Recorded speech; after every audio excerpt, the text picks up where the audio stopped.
Honda is back in the game with an all-new SUV. After the BRV and the CRV, after a very long time, what you see over here is the all-new Honda Elevate. Hi guys and welcome to Drive Spark. I'm Promeet and today we are driving this car, so let me tell you everything you need to know about this all-new SUV.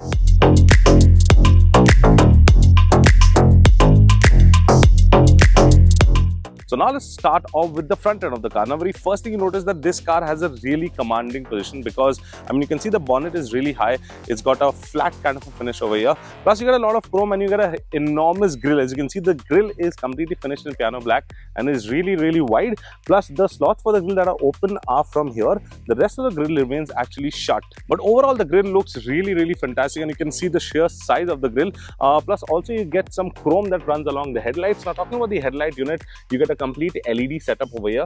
You get DRLs over here that convert into a dynamic indicator. You get high beam, low beam, and a fog light that is completely in LED. Plus, you see the bumper over here, it's really wide. And Honda also says that they have their level 2 ADAS features, which Honda calls it the Honda Sensing. For that, they don't have a radar over here. Everything is done by the camera that is present on top, and we'll be telling you everything about that while we are driving the car.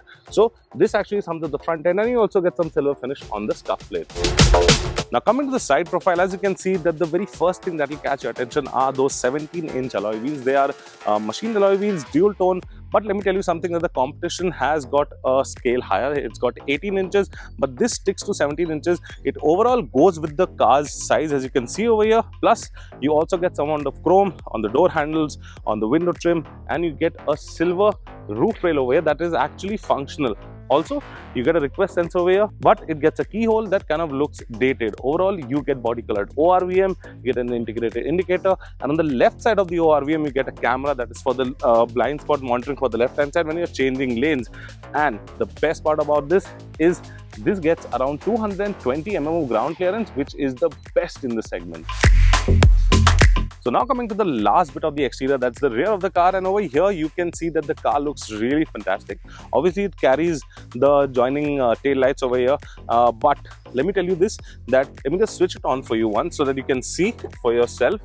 So this is how the complete tail light will look. It's a complete LED unit except the reverse and the indicator bulb over here. They are normal halogen bulbs.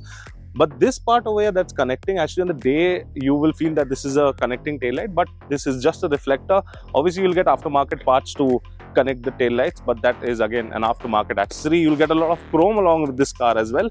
But the sleek tail light actually gives it a very sporty look. And you also get a spoiler on top, you get a shark fin antenna, you get a wiper with a washer, diffuser, and over here you can see that this actually looks like a camera, but this is the wiper washer.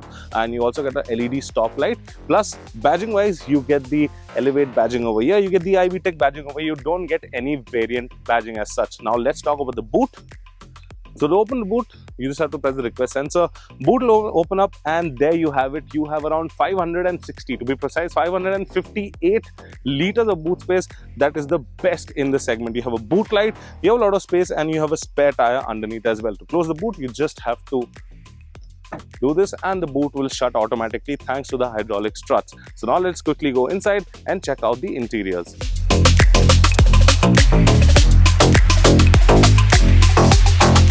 So now getting on to the rear section first. Now this seat, as you can see over here, this is adjusted according to my height. For reference, I'm 6'1", and for that you can see that there is plenty of space over here. So leg room, knee room should not be a problem. Plus you also have this floor that is slightly canted upwards, so you get that footrest feel. Feature wise, you have AC vents. Does not get a, obviously it has a blower control, and you have a 12-volt charging socket over here. You do not get a Type-C charging anywhere in the car. I mean, they're only Type-A's, they are in the front. We'll be talking about that later. And you can see that you get this armrest. In the Honda City, what used to happen is that the armrest used to touch the seat over here, but now you can see that there is space and there are two cup holders, but there are only two headrests over here. The third headrest is missing. Obviously they are wide headrest. Seat is actually pretty comfortable, very good leather used all over the car, especially with this dark chocolatey color. It just looks amazing. And overall, I mean, the sunroof is pretty small, so it won't give you a good view when you're sitting at the back, but overall it's a nice place to be. You got wide windows and you also get this soft touch material that is on the door. So now let's quickly go to the front and I'll tell you more about that. let's quickly sit at the front seat and let me explain you what all you get over here. So as you enter the cabin, you will notice that it's a really airy and a spacious cabin, especially because of this sunroof that's present over here. I mean, it's a single pane sunroof. You do not get a panoramic sunroof as you get in the competitions, but still it's there. And a lot of soft touch materials have been used all over on the dashboard. You can see, and this kind of a finish, you got hard plastic, but good quality plastic. Plus, talking about the tech over here, you get a 10.25-inch infotainment system that features Apple CarPlay, Android Auto, and it has a ton of features, gives you a lot of information about the car. You also have an inbuilt Alexa, so you can connect your phone and operate the vehicle, do whatever you want with the Alexa app through your phone. And yeah, so coming to the screen, the second screen, that is the 7-inch. So it's the instrument cluster over here. So the instrument cluster is pretty, like, it's a mix and match of analog and digital screen. So it's a 7-inch screen over here that again displays a lot of information about the car, especially Honda sensing. You'll get a lot of information about that, whether you use the active steering or you use the pedestrian collision. Anything that you use with the Honda sensing will be displayed on this screen. That's the 7-inch screen, and that looks, I mean, the cluster looks really amazing. You have an analog dial for the speed, but rest everything is just digital and looks really fantastic. You get the steering wheel that's wrapped in leather. You get a slightly flat bottom steering wheel, looks nice. You got the steering mounted controls, the left hand side controls the screen, the right hand side controls the cruise control and some of the controls for the instrument cluster. Plus, just below the infotainment system, you get an automatic climate control. It's a single zone climate control. Obviously, you have a screen over here that gives you the readouts.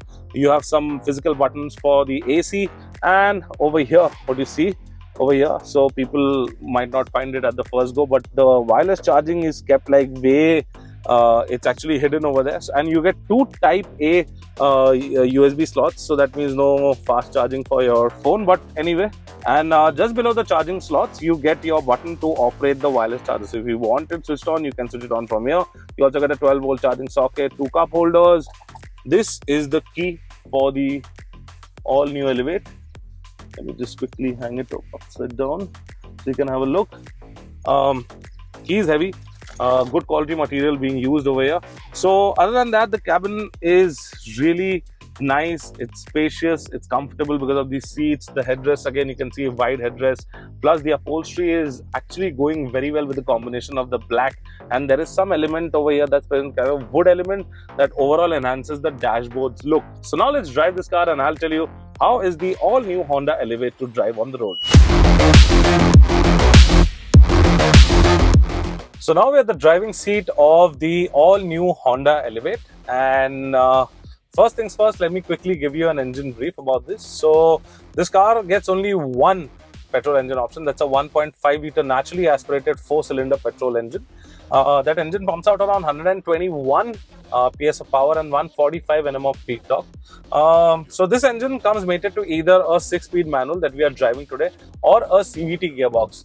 Now, as far as the mileage is concerned, Honda claims that the manual car will give you around, say, something between 15 and a half, and the CVT will give around 16 and a half. That's what Honda claims. But obviously, we will get this car later on for a full road test review. Right now, we've got it for a very short period of time, so we won't be able to tell you the mileage of the car. But so let's start off with the engine. Now, first of all, very smooth engine, the 1.5 liter naturally aspirated one. So there is no more diesel options for the Hondas, and if you want to buy it, you just have one single petrol engine option. That's as I mentioned, the 1.5 liter naturally aspirated one. So the engine is basically 121 PS, and the power actually feels pretty linear throughout the rev range. Like right now, I'm doing second. I'm doing a speed of, say, around 30 kilometers an hour. If I floor it, you can see, because it's an NA motor, so there is slight peppiness, but obvious.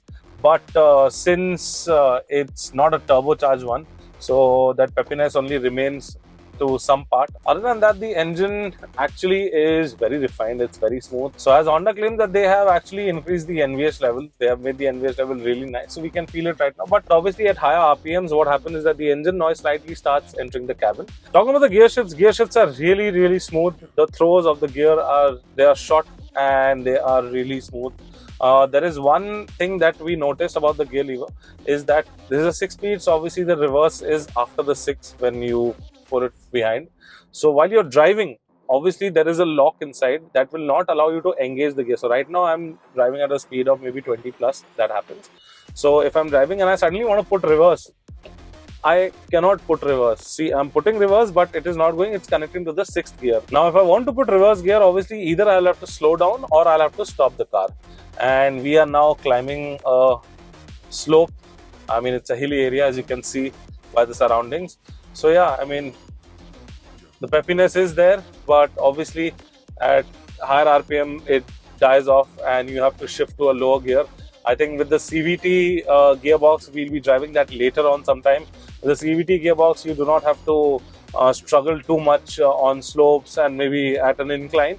But with this, obviously, you definitely, if you have a higher incline, then you will have to put it at a lower gear to climb that. Other than that, suspension setup is fabulous. Actually, suspension is really nice. It's soft, it's cushiony, it absorbs all the bumps, all the potholes, and obviously it is not meant for cornering, it is not meant for handling, it is for you to get the maximum comfort out of this car. So yeah, it is tuned according to that. And other than that, if you couple that with the steering wheel is actually nice to hold. It's got a really fantastic grip. If you pair the steering wheel with the suspension, this car has a beautiful handling as well. I mean, it has body roll, as you can see over here. Since it's an SUV, it has 220 mm of ground clearance, and because of the ground clearance, obviously the car is a little tall. So because of that, obviously with the soft suspension and all that, you have some amount of body roll, but the inside of the cabin feels really comfortable. Really, it's a driver-friendly car. And so yeah, the engine, we have not got a chance to max it out, but Honda has said that the engine has a speed lock at around 160. Please don't try doing 160 on public roads. It is really unsafe. And yeah, so now let's talk about the safety features. So the number one safety feature that this car has is the Honda Sensing. Obviously, you have a camera that is present over here. It does not get the radar. So this is actually Honda's level 2 ADAS. So what it does is, obviously it has lane keep assist, it has adaptive cruise control, it has active steering wheel, it has active braking obviously, and plus that rear view mirror that you see on the left hand side, it has a camera. So whenever you're switching the indicator, obviously you get a picture on the screen if just in case you are not being able to see completely from that mirror.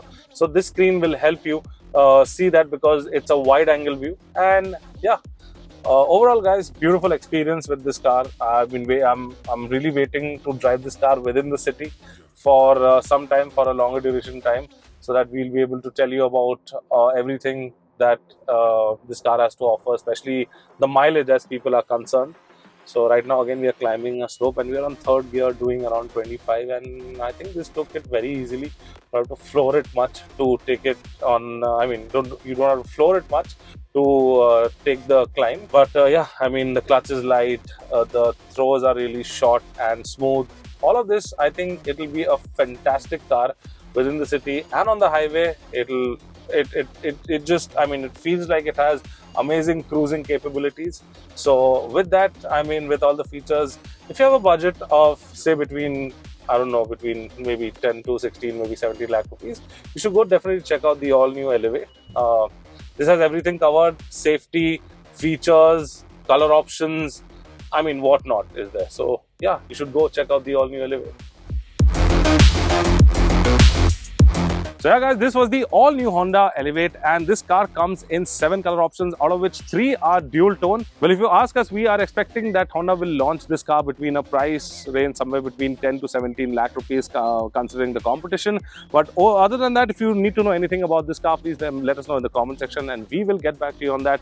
Until then, I'm Promeet signing out. See you next time. Thank you so much for watching. Take care, be safe and drive safe.